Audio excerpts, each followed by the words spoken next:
بسم اللہ الرحمن الرحیم. السلام علیکم ناظرین. پروگرام سچی بات ایس کے نیازی کے ساتھ میں خوش آمدید. ناظرین, اس پروگرام میں سیاسی تجزیوں و تبصروں کے مسائل موجود ہوتے ہیں. سینئر صحافی تجزیہ کار سردار خان نیائی صاحب. ناظرین, پورے پاکستان میں آج 5 اگست کو یوم استحصال کشمیر منایا جا رہا ہے.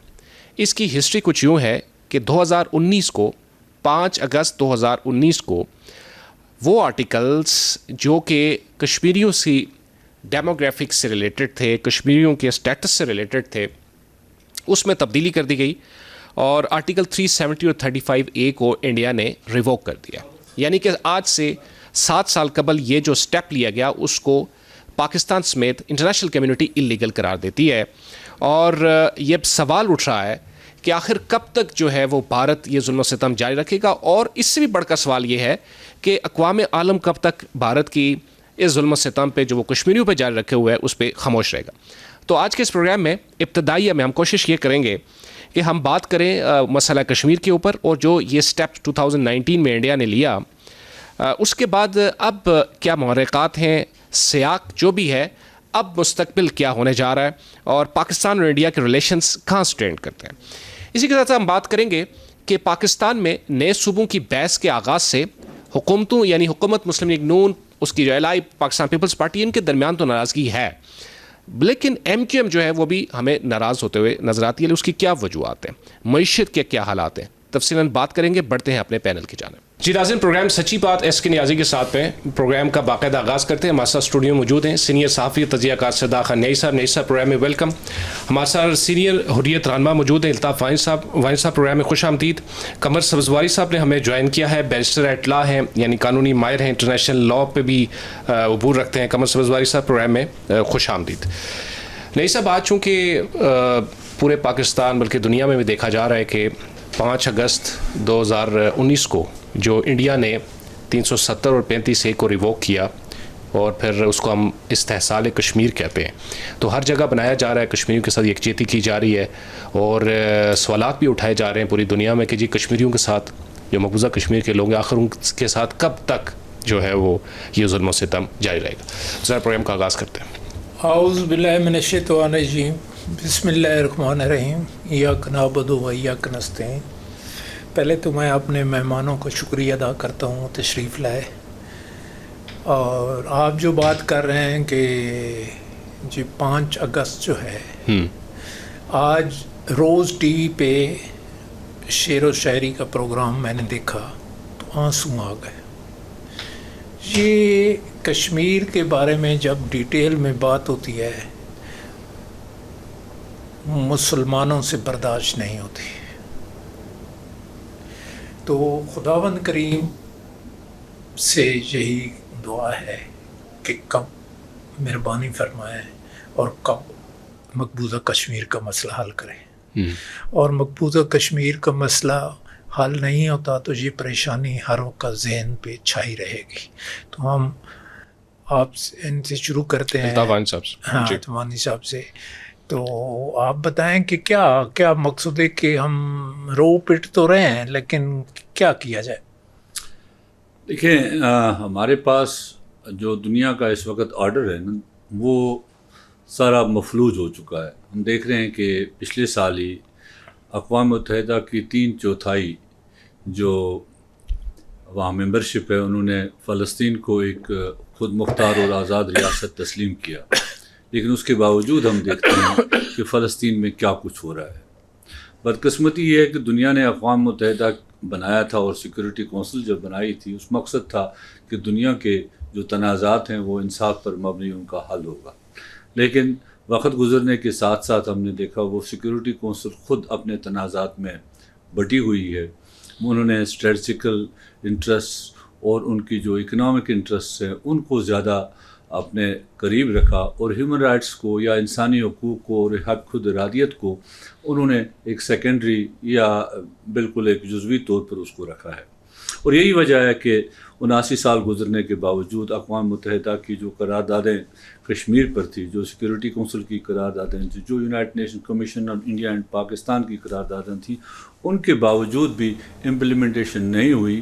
اور ہم دیکھ رہے ہیں کہ کشمیر میں پچھلے 79 سال سے جو ظلم ہوا, اور خاص کر 88 کے بعد ایک ظلم کی نئی داستان شروع ہوئی کشمیر کے اندر.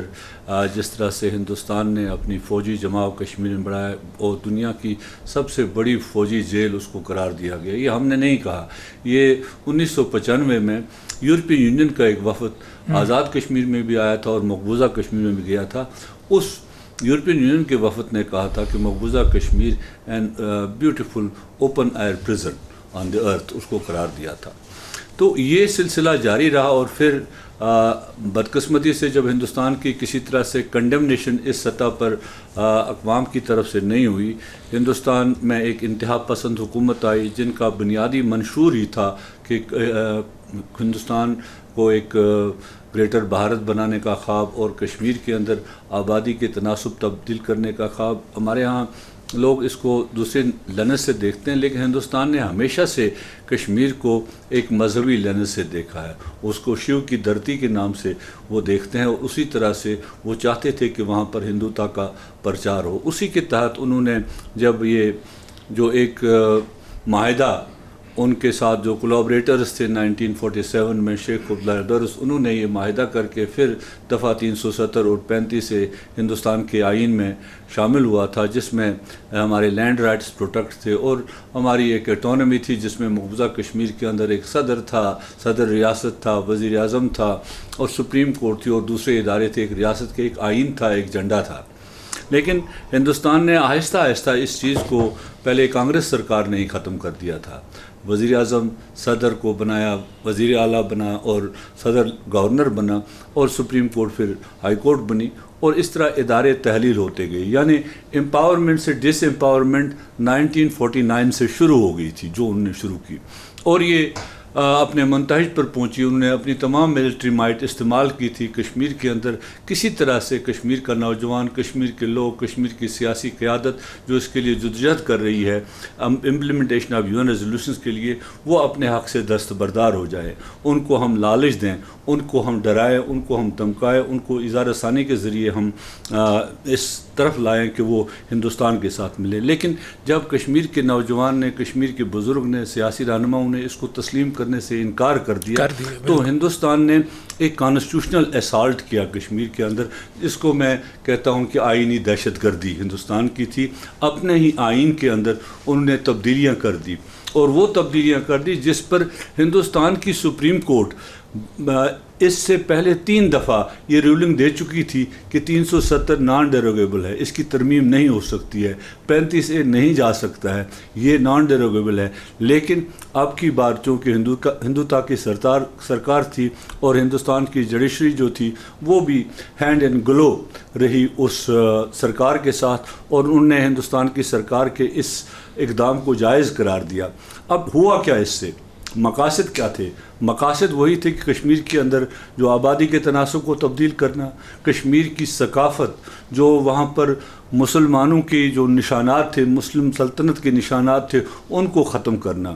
وہ جو وینٹیجز تھے وہاں پر جو ادارے بنے تھے یا جو خانقاہیں تھیں, جگہیں تھیں مسلمانوں کے نام پر, کوئی ایسی روڈ تھی, کوئی جگہ تھی, ان کے نام تبدیل کرنا. اور ساتھ ساتھ پھر ہماری ہسٹری جو کشمیر کی ہسٹری اس کو اریز کرنا. آپ حیران ہوں گے, آپ کو باخبر ہیں ان ساری چیزوں سے. 55,000 کے قریب ویب سائٹس وہ ختم کر دی گئی, ان کو بین کر دیا گیا, ان کو بند کر دیا گیا. اور 8,000 کے قریب جو سوشل میڈیا اکاؤنٹس تھے ان پر پابندی لگائی تاکہ لوگوں کو پتہ نہ چلے, آواز نہ پہنچ سکے. کشمیر کے اندر سرولنس اس قسم کی ہے اس وقت. آپ حیران ہوں گے کہ ہر ایک تو فوجی سرولنس تو اپنی جگہ تھی, فوج تو ہر جگہ موجود تھی. میری عرض سنیں کہ یہ تو ہم کئی سالوں سے کہہ رہے ہیں اور رو رہے ہیں اور بات کر رہے ہیں, لیکن کچھ حالات ایسے پیدا ہوتے ہیں کہ جس طرح ہم نے مارکہ حق کا بڑا کام کر لیا, تو اس کو ہم مسلمانوں کی آزادی کے پہ کو کام کر سکتے ہیں یا نہیں کر سکتے. ہماری عمریں گزر گئی اس بات کو کرتے کرتے, لیکن ابھی تک کچھ نظر نہیں آ رہا. آپ درست فرما رہے ہیں. میں نے پہلے ہی بھی کہا کہ جو دنیا کی حالات جو ہیں, جس طرح سے دنیا دیکھ رہی ہے اس حساب سے ہم دیکھ رہے ہیں, لیکن ہمارے پاس اپنا حق مانگنے کے بغیر کوئی چارہ نہیں ہے.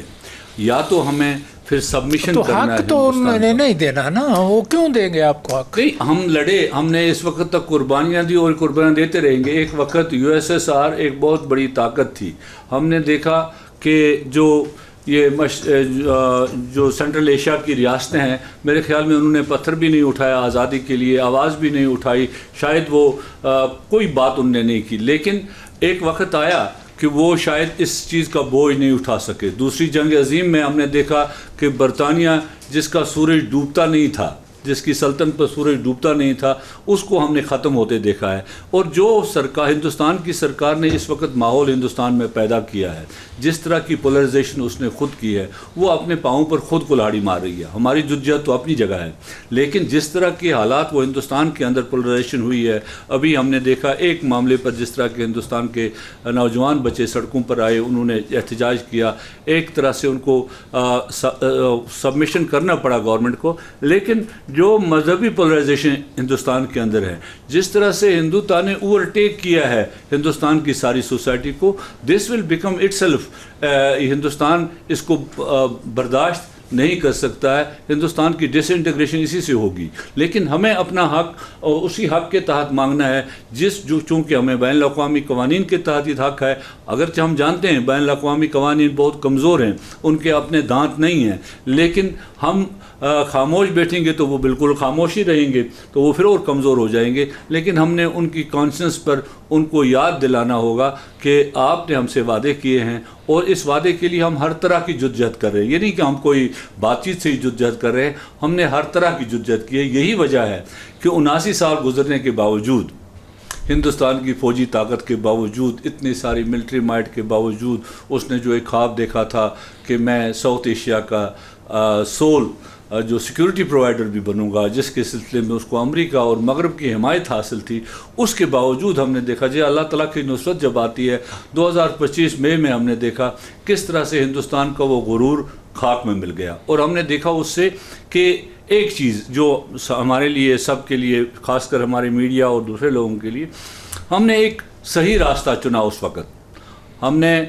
حقائق بیان کیے اس وقت, جبکہ ہندوستان کا میڈیا ہم دیکھتے ہیں, گودی میڈیا, انہوں نے لاہور میں بندرگاہ بنائی, انہوں نے لاہور کی بندرگاہ پر بھی قبضہ کیا, اور اسی طرح کا بیانیہ انہوں نے پیش کیا. اس بیانیے کی وجہ سے ہندوستان دنیا کے سامنے بالکل ایکسپوز ہو گیا. ہندوستان نے جو اس سے پہلے ڈس انفو لیب کے ذریعے جس طرح سے انہوں نے پاکستان کے خلاف اور کشمیر کی تحریک کے خلاف, نہیں, ابھی ہندوستان کی جو پوزیشن ہے نا, وہ ہمارے ساتھ ماشاءاللہ قمر سواری صاحب بھی ہیں اور بڑے سینئر وکیل ہیں. ابھی تو ہندوستان اس طرح جو ہمارا مارکہ حق پہ جو ہمارے معاملات ہوئے ہیں, اس مارکہ حق پہ میں بک بھی لکھ رہا ہوں, 14 اگست کو شائع ہونی ہے. ہندوستان کی وہ پوزیشن نہیں رہی جو پہلے تھی. اب سوچنا ہم نے یہ ہے مقبوضہ کشمیر کو کس طرح آزاد کریں. وسلم علی رسول الکریم. اعوذ باللہ من الشیطان الرجیم. بسم اللہ الرحمن الرحیم. اما بعد, آپ کا بہت بہت شکریہ کہ آپ نے مجھے یہاں مدعو کیا اور بطور قانون کے طالب علم کے اپنی رائے دینے کا موقع فراہم کیا. جہاں تک عرض ہے, وانی صاحب نے جیسے کہ پہلے بھی بتا دیا کہ گو کے انٹرنیشنل جو انسٹیٹیوشنز ہیں جن کے پاس بار بار پاکستان بھی جاتا ہے اور وہاں پر یہ پیش کرتا ہے, اور پھر انہوں نے قراردادیں بھی وہاں پر مختلف ادوار میں پاس کی گئیں اور ان کو, لیکن ان پر کبھی بھی عمل درآمد نہیں ہوا. اور اب اس میں نہ صرف یہ کہ ایک تو کمیٹی آف نیشنز میں ہندوستان نہ صرف نیچے آیا, لوور ہوا, بلکہ اوور آل بھی اب سامنا یہ ہے کہ ورلڈ اب یونیپولر آرڈر کی جگہ ملٹی پولر آرڈرز وہاں پر آ گئے ہیں. ایون امریکن سٹینڈنگ بھی جو تھی, خاص طور پر US ایران وار کے بعد, وہ بھی نیچے آئی. اور اس سے پہلے ہندوستان جو ہر جگہ پر ٹھیکیدار بنا پھرتا تھا اور کہتا تھا کہ صرف اس خطے میں سیکیورٹی کا ضامن ہندوستان ہے, وہ بھی ایکسپوز ہوا. تو اب ہمیں صرف یہ ہے کہ دوبارہ سے سینسٹائز کرنا اور اس کو جاری رکھنا, اپنے عمل کو اور اپنی تحریک کو جاری رکھنا ہے کہ کس طرح ہم ہر جگہ پر سینسٹائز کرتے جائیں کہ جس طرح ہندوستان نے جو بیانیہ پچھلے 70 سال میں پیش کیا وہ غلطی پر مبنی ہے, اور باوجود ساری چیزوں کے اور ساری طاقت کے اور ساری جبر کے اب تک بھی نہ ہی وہ ڈیموگرافکس چینج کر سکا ہے کشمیر کی، نہ ہی وہ اس میں کامیاب ہوا ہے، اور نہ ہی کہیں بھی کشمیری لوگوں کی ول کو وہ توڑنے میں کامیاب ہوا ہے. اور اس کے لیے جتنا کشمیری لوگوں کی ول تو توڑ ہی نہیں سکتا نا. جی ایسی وہ تو سوال ہی نہیں پیدا ہوتا. بالکل. وہ تو اس میں فرق پیدا ہو سکتا ہے کہ وہ آزاد رہیں یا پاکستان کے ساتھ رہیں، لیکن وہ ہندوستان کے ساتھ تو کبھی مسلمان جو ہے کبھی نہیں ہو سکتے. اور مزید یہ کہ جو کچھ وہ کرتے آ رہے ہیں اور اپنی 10-12 سال کی حکومت میں مودی صاحب جو بھی کرتے آ رہے ہیں، جو کچھ کار فرمایا، تو اس سے نہ صرف یہ کہ مسلمانوں کو تو نظر آ گیا کہ جو کچھ ان کی خواہش ہے، بلکہ آپ کے اس فورم کی وساطت سے میں شکر گزار ہوں مودی صاحب کا کہ ہمیں نہیں پتہ تھا کہ کتنی دقت ہمیں ہو سکتی تھی اگر ہمیں آزادی نہ ملتی اور ہم ہندوستان کا یا انڈیا کا ہی یونائٹڈ انڈیا رہتا. تو ان کے ہم بہت شکر گزار ہیں، خاص طور پر میری جنریشن، کہ انہوں نے یہ آشکار کیا کہ جمہوریت میں ہوتے ہوئے بھی جبر، اور خاص طور پر مسلمانوں کے ساتھ جبر کیسے کیا جاتا ہے، اور آزادی کتنی بڑی نعمت ہے. پیپل پارٹی اور نون لیگ کے شکر گزار ہیں جو آزاد کشمیر میں الیکشن انہوں نے کیے. ان کے تو نہیں سر، اوور آل الیکشن تو ایک پروسیس ہے، چلنا چاہیے، ایک پروسیس ہے. شکر گزار ہیں، شکر گزار ہیں دونوں کے. سر سب کے شکر گزار ہیں. ایک ڈیموکریٹک پروسیس ہے، ڈیموکریٹک پروسیس چلنا چاہیے. آزاد کشمیر کی بیوٹی رہی آج تک. پاکستان میں اگرچہ فوجی حکومتیں بھی آئی، سارا سلسلہ ہے، لیکن آزاد کشمیر میں ایک ڈیموکریٹک پروسیس چلتا رہا. اب ساؤتھ ایشین ڈیموکریسیز کا حال ایسا ہے جس طرح ہم اس وقت، جیسے آپ نے اشارہ کیا چیزوں کی طرف، تو وہ تو ہے، لیکن ڈیموکریٹک انسٹیٹیوشنز چلنے چاہیے، اسی سے بہتری آ سکتی. اچھا الطاف وانی صاحب، میرا ایک بڑا عام سوال ہے جو نئی صاحب نے کیا ہے، میں اس کو ذرا ری فریز کرتا ہوں. یہ دنیا نے دیکھا کہ جو پاکستان ہے اس نے امریکہ اور ایران کے درمیان اسلام آباد ایکارڈ، پھر پیس کے لیے پاکستان نے بڑی کوشش کی، اور پاکستان کی دنیا بھی معترف ہے، including United States of America کے جو پریزیڈنٹ ہے وہ بھی معترف ہے. آج اسی پیرائے میں آج ہم 5 اگست کو یوم استحصال کشمیر منا رہے ہیں. اس کی ہسٹری آپ نے ہمارے ساتھ شیئر کی ہے، لیکن قوم یہ جاننا چاہتی ہے کہ آپ کیا کہنا چاہیں گے کہ پاکستان اپنی اس اسٹرینتھ کو، جو اس وقت انٹرنیشنل لیول پہ ایک اسٹرینتھ پاکستان کی بن چکی ہوئی ہے، کس طرح سے کشمیریوں کے حق میں یوز کر سکتا ہے؟ جی بہت اہم سوال آپ نے کیا. میں نے اپنی تحریروں میں جب سے مارکہ حق ہوا اس کے بعد جس طرح سے ہم پیس پرووائڈر بن گئے، پیس بروکر بن گئے دنیا میں نے بارہا اپنی رائٹنگز میں یہ لکھا کہ اس کو ایز اے ٹول کشمیر کے مسئلے کو دنیا میں پروجیکٹ کرنے کے لیے استعمال کیا جائے. دیکھیں آپ دیکھتے ہیں کہ ہم اگر ایران کی وجہ سے، ایران اور امریکہ وار کی وجہ سے دنیا کی اقتصادی حالات پر ایک بہت بڑا برا اثر پڑا، تو دنیا دیکھتی رہی، لیکن پاکستان نے ایک قدم آگے بڑھایا. انہوں نے دونوں ملکوں کے ساتھ مل کر اور اپنے دوسرے دوست ممالک کے ساتھ مل کر ایک امن معاہدے، ایک امن کی طرف، اور آج بھی کل بھی ہمارے پرائم منسٹر اور فیلڈ مارشل جا رہے ہیں سعودی عرب اسی چیز کے آگے بڑھانے کے لیے، اور قطر کے ساتھ مشاورت کے ساتھ، تاکہ جو ایک فائنل معاہدہ اس سلسلے میں کیا جائے. تو ہم یہ چاہتے ہیں کہ حکومت پاکستان، اور ظاہر سی بات ہے وہ تو آپ کی بجا بات ہے کہ ہمارا جو ہمارے ماشاءاللہ فیلڈ مارشل ہیں، حافظ قرآن بھی ہیں، تہجد گزار ہیں، سید عاصم منیر، ان کی محنت نے ایکسٹرنل معاملات تو ہمیں نمبر 1 پہ کر دیے، کہیں سے کہیں لے گئے ہیں. اور اس وقت ہمیں آزاد کشمیر کی طرف توجہ دینی چاہیے، اور جموں مقبوضہ کشمیر کی طرف. لیکن اس کی توجہ تو تب دے سکتے ہیں نا آپ کے انٹرنل معاملات. جو ہمارے سینئر وکیل صاحب بیٹھے ہیں، انٹرنل معاملات آپ کے بہت خراب ہیں. مہنگائی اتنی ہے، غربت اتنی ہے، کرپشن اتنی ہے، جعلی ووٹنگ اتنی ہے. مقصود ہے کہ وہ کوئی ایسا کام نہیں ہے. ایکسپورٹ بند ہو گئی ہے، ریئل اسٹیٹ کا کام ختم ہو گیا ہے. انٹرنل بہت مشکلات ہیں، اس کو ضرورت. جی حالات دگرگوں ہیں. اور اس میں ایک وجہ، ایک ناکامی آپ کہہ لیجیے، اور اس میں پارٹیز جتنی بھی گورن کرتی آئی ہیں ان کی ذمہ داری میں بعض اوقات میں بعض اوقات لوگ کہتے ہیں نا بھائی وہ جی عدالتوں کو یہ حکم، حالانکہ سپریم کورٹ اپنا کام ٹھیک کر رہی ہے، جی اپنے کام سے تعلق رکھتی ہے، اپنا کام ٹھیک کر رہی ہے. میرا خیال ہے وہ انٹرفیرنس بھی کسی کی برداشت نہیں کرتی. ایسی ہے جی. اب تو فیصلوں میں بھی وہ لکھا ہوا آ رہا ہے کہ قانون کے مطابق جو ہمارے سامنے لایا جائے گا اس کے مطابق ہم فیصلہ کریں گے.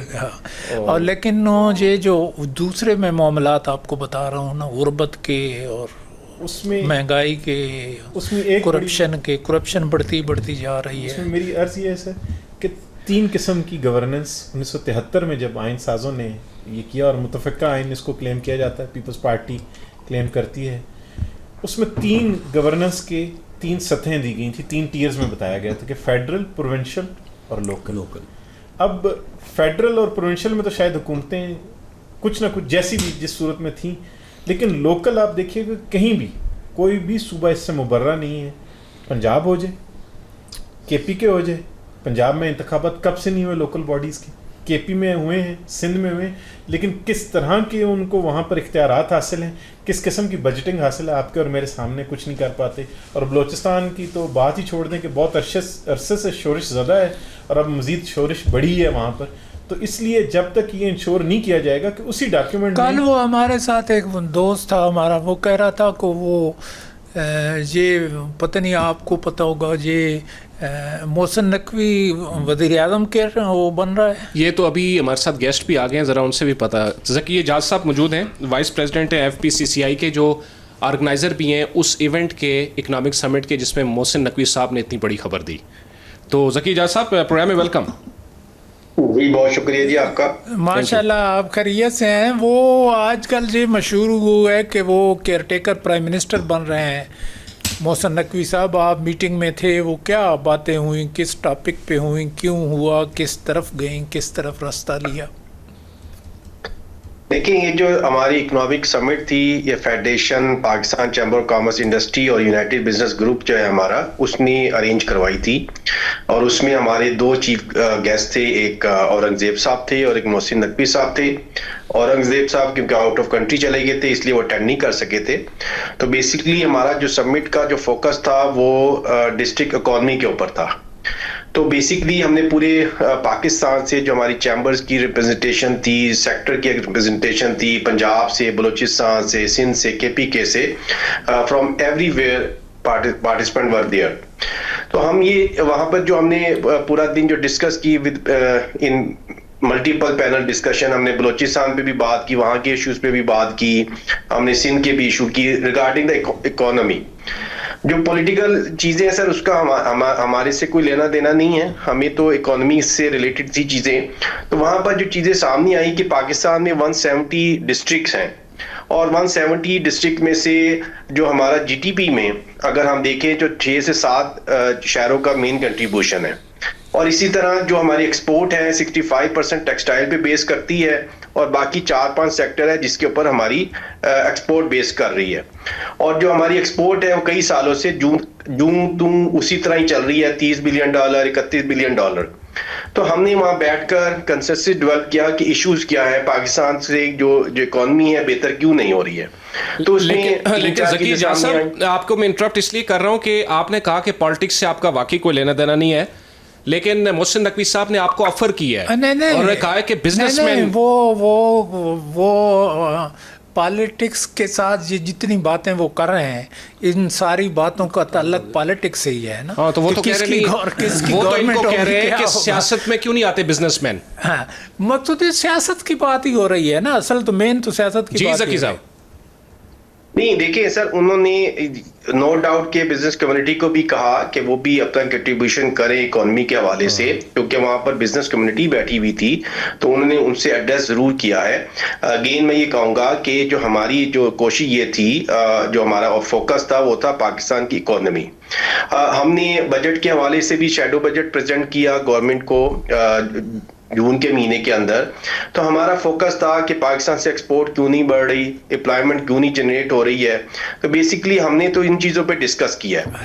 باقی جو چیزیں ہیں ان سے اگین میں کہوں گا کہ ہمارا فیڈریشن کا، یونائٹڈ بزنس گروپ کا جو پولیٹیکل بات کی ہے محسن صاحب سے، وہ چلیں میں آپ کی طرف آتا ہوں. ناظرین ایک چھوٹا سا وقفہ لیتے ہیں، وقفے کے بعد آئیں گے، پروگرام کا سلسلہ جاری رہے گا.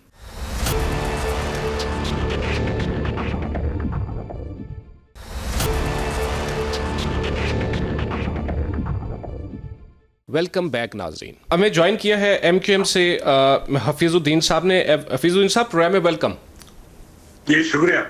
یہ نئی صاحب بھی اس پہ بات کریں گے، لیکن میں اس کو ذرا تھوڑا سے لنک کر لوں کہ ہم آپ سے معیشت پہ بات تو ضرور کریں گے، چونکہ اسی سبمٹ پہ تو اصل بات شروع ہوئی ہے کہ جی نئے صوبے بننے چاہیے، اور تو آپ تو کافی ٹائم سے ایم کا ہے نا. ہاں تو یہ ایم کیو ایم کون سا صوبہ سندھ میں بنا رہا ہے؟ یہ تو پھر وہی بتائیں گے.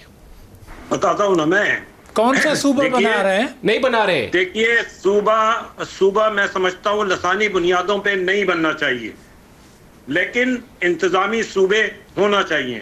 محسن نقوی صاحب کی بات ہو یا چیف آف آرمی اسٹاف نے جو اس سے پہلے ایک مرتبہ یہ بزنس مین سے ہی خطاب کرتے ہوئے بات کی تھی، ان تمام موقعوں پہ یہ بات سامنے آئی ہے، اور یہ میں سمجھتا ہوں مثبت بات ہے.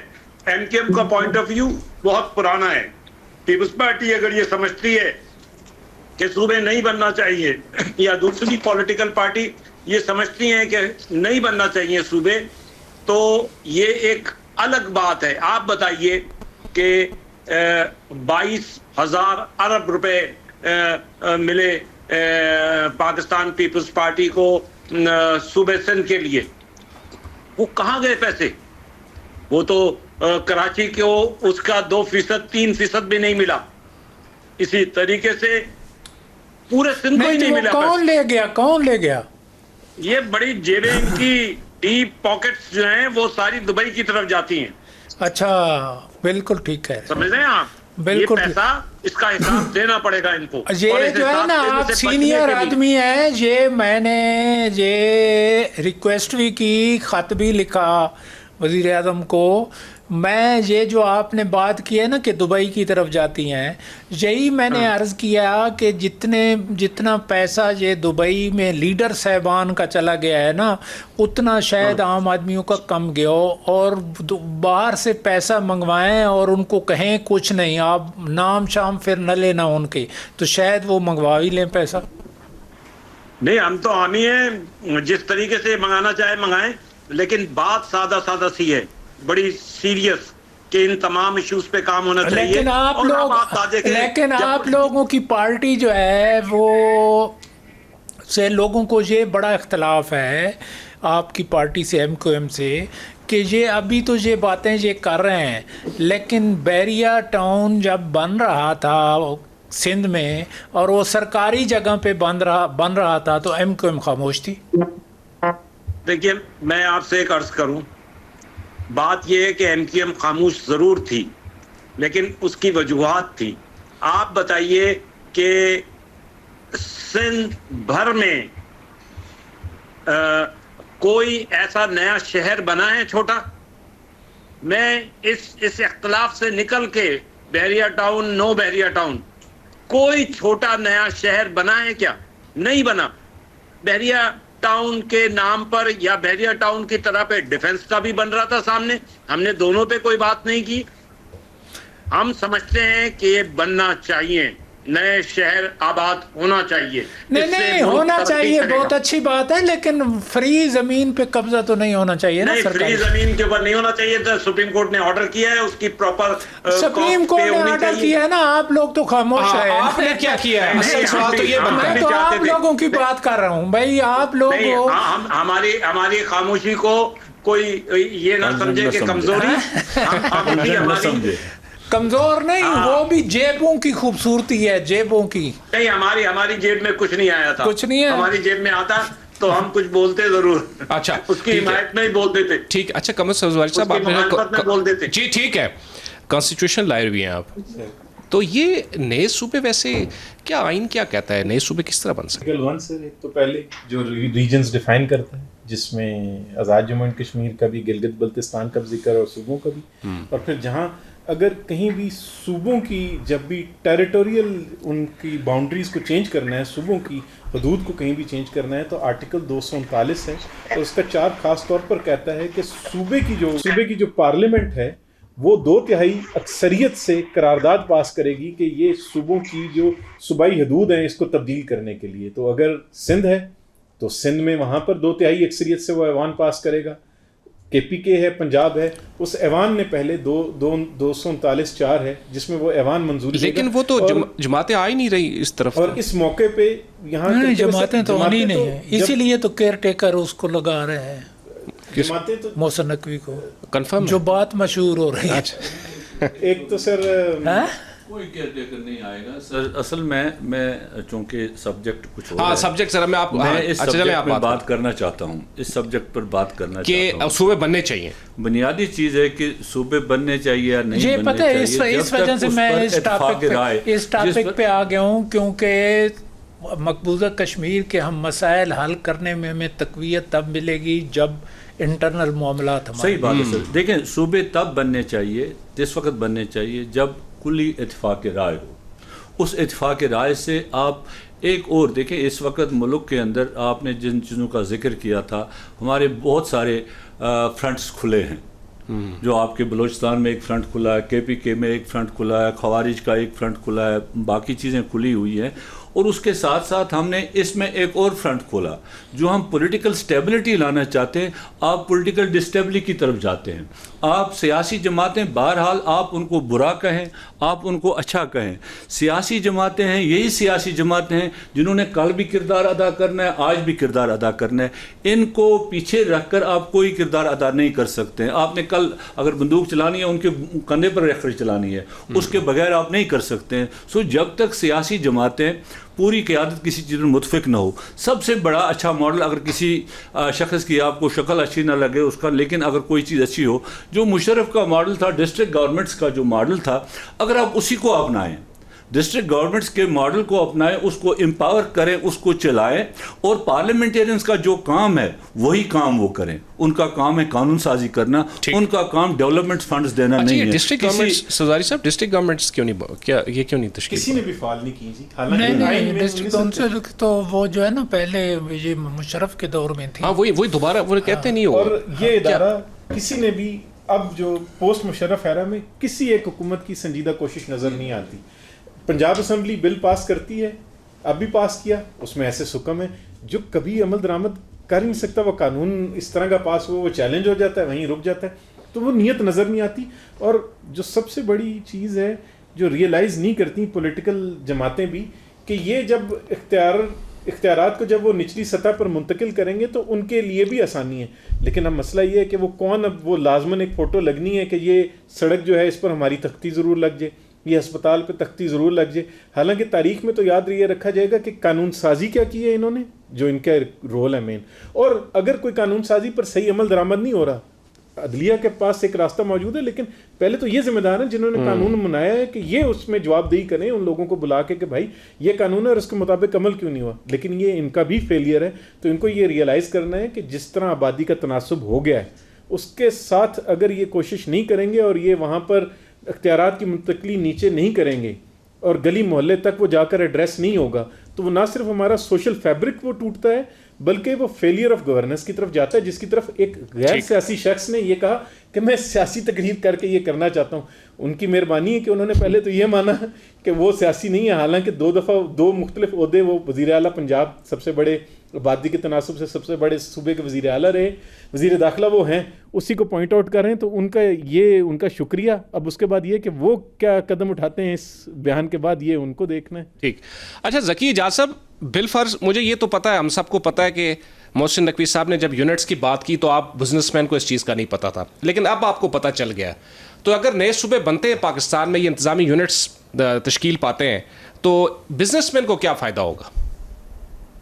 دیکھیے بزنس مین کو فائدہ یہ ہوگا, دیکھیں بزنس مین جو چاہ رہا ہے وہ یہ چاہ رہا ہے کہ ڈسٹرکٹ کے اندر ڈسٹرکٹ اکنامک آفیسر جو ہے نا ان کی تعیناتی ہو, تاکہ اس ڈسٹرکٹ کی اکانومی کے حوالے سے کوئی ذمہ دار بنے. دیکھیں آج جو وہاں پر کمشنر ہے یا ڈی پی او ہے, کوئی بھی ہے, وہ سب لوگ انتظامی معاملات کے ذمہ دار ہیں. وہاں کی اکنامی کو کیسے بہتر کرنا ہے, وہاں امپلائمنٹ جنریٹ کیسے کرنی ہے, اس کا کوئی بھی ذمہ دار نہیں آج. تو ہم ایز اے بزنس کمیونٹی یہ چاہتے ہیں, ہمیں اس سے لینا دینا نہیں کہ صوبے بنے یا نہ بنے, یونٹ بنے نہ بنے. اگر اس کے باوجود بھی اگر یہ چیز کور نہیں ہوتی تو ہمارا کوسچن مارک تو وہیں کا وہیں رہے گا, سٹینڈ کرے گا. تو ہم یہ چاہتے ہیں کہ 170 ڈسٹرکٹ پاکستان میں ہے, اگلے 2030 تک $170 بلین کی ایکسپورٹ ہونی چاہیے. اور ہم یہ چاہتے ہیں کہ جو بھی ریسورسز ہے وہ ڈسٹرکٹ کے اوپر لگیں, اس کی پروڈکٹ کے پوائنٹ آف ویو سے وہاں پہ پوٹینشیل کیا ہے,